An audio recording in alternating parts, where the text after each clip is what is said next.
Hello everyone, সবাই কেমন আছেন? আশা করি আপনারা সকলেই ভালো আছেন। সকলকেই স্বাগত আমার ডেলি ব্লগে। অনেক দিন হয়ে গেল কোনো ডেলি ব্লগ আনা হয়নি। আজ আমার নাইট ডিউটি আছে, সারাটা দিন অনেক কাজ করবার আছে, তাই মনে হলো তার মাঝখানে ডেলি ব্লগটাও বানিয়ে ফেলি। অনেক দিন বানানো হয়নি যেটা আপনাদের জন্যে। তাই সকালে বিছানা গুছিয়ে চলে আসলাম ছাদে। আসলে ট্রেনিং সেন্টারে আমাদের প্রচুর ব্যায়াম করতে হতো।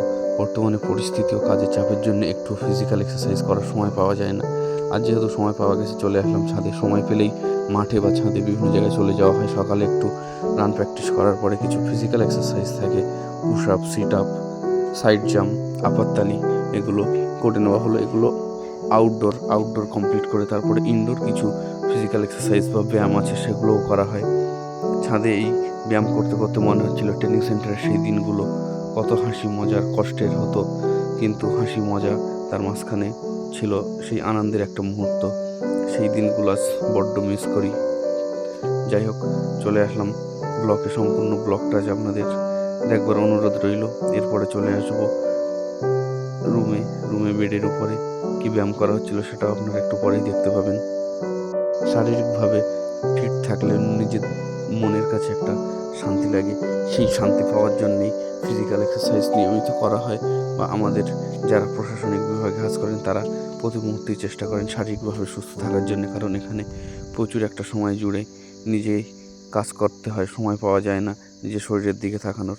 ফলে যেটুকু সময় পাওয়া গেছে, উপরে ছাদের ব্যায়াম শেষ করে চলে আসলাম রুমে এসে শুরু হলো কিছু নিত্য ব্যায়াম। এই ব্যায়ামগুলো করেই থাকি। ব্যায়ামগুলো শেষ করবার পরে আরও অনেক কাজ পড়ে আছে, সেগুলোও করতে হবে।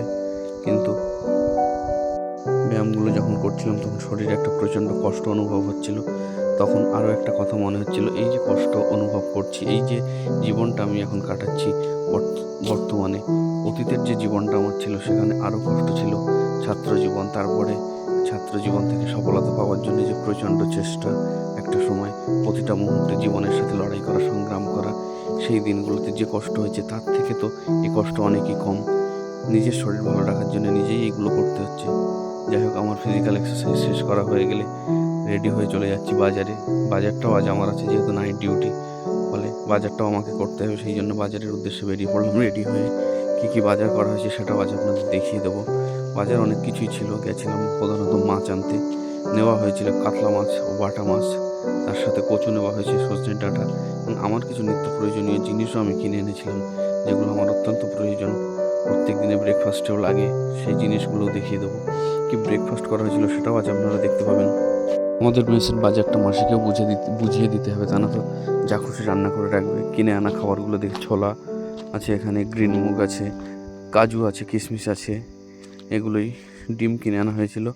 জল ভরতে চলে গেছিলাম নিচে। তারপরে এবার চলে আসলাম ব্রেকফাস্টে কী খাবার হয়েছে সেটাই দেখিয়ে দিলাম আপনাদের। শসা, গাজর, সেদ্ধ ডিম, খেজুর এবং কিছু কাজু আছে এখানে, কিশমিশ আছে এখানে, লেবু, এগুলি হচ্ছে ব্রেকফাস্ট। তারপরে চলে আসলাম ড্রেসগুলো কিছু কাচার ছিল, সেই ড্রেসগুলো কাচা হয়ে গেল, সেগুলো রৌদ্রে মেলে দেওয়া হলো। তারপরে হচ্ছে একটু স্বস্তি সন্ধান করে এই রেস্ট নিয়ে ঘুমিয়ে খেয়ে দিয়ে উঠে আবার নাইটে ডিউটি আছে, নাইট ডিউটিটা করতে হবে। নাইট ডিউটিটা এই মুহূর্তে যেহেতু ইলেকশনে এগিয়ে আসছে, ফলে যে কোনো মুহূর্তে পরিস্থিতি কঠিন হতে পারে, তার জন্য খুব সতর্কভাবে নাইট ডিউটিটা করতে হয়। নাইট ডিউটিটাতে বেরোনোর আগে পরে একটু রেস্ট নিয়ে আবার চলে যেতে হবে ছাদে জামা কাপড়গুলো তুলতে। জামা কাপড় কাচা হয়েছিল, সেগুলো রৌদ্রে মিলে চলে আসলাম নিচে। আরও একটা কাজ করা হয়েছিল, দাড়ি কেটে ব্রাশ করে সন্ধান করে তারপরে ব্রেকফাস্ট করে এবার ঘুমাতে হবে। তারপরে ঘুম থেকে উঠে নাইট ডিউটি বেরোতে হবে। নাইট ডিউটি বেরোনোর জন্য চলে এসেছি নিচে। এবার নাইট ডিউটি বেরোনো হবে সেটাই দেখিয়ে দিই। মন্দিরে প্রণাম করে বেরিয়ে পড়ছি সারা রাতের মতো নাইট ডিউটির উদ্দেশ্যে।